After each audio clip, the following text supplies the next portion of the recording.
In today's tutorial, I'm going to show you how to edit your signature on the Outlook website.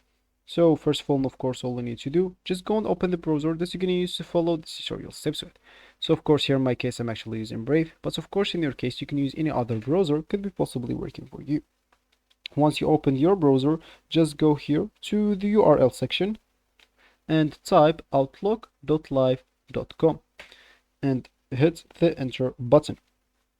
That will take you into this page, but if you are logged in into your account, of course, if you are not logged in into your account or you don't even have an account, you'll find at the top right corner of the page that you are in a sign in option. If you click on it, you'll be able to log in into your account, and of course you'll be able even to create your account at the page that you are in from the bottom middle side.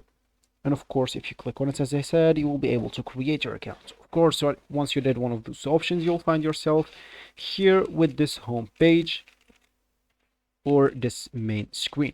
And of course, as we said in the beginning of the video, we would like to edit our signature on the Outlook website. So once you are here, just go and click at a new email at the top left corner. Of course, here, as you can see, you will be able to start writing your email. I don't care about that. Of course, send it to whatever you want. So here at the bottom, you click at this three dots, you'll be able to insert your signature.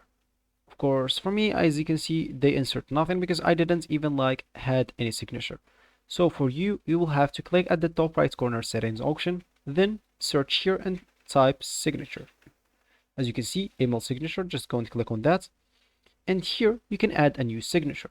Of course, if you already have it, you can just go and edit your signature name, like maybe for me, tester, save. Of course, you can rename it whenever you want, or you can just go and create a new signature if you want.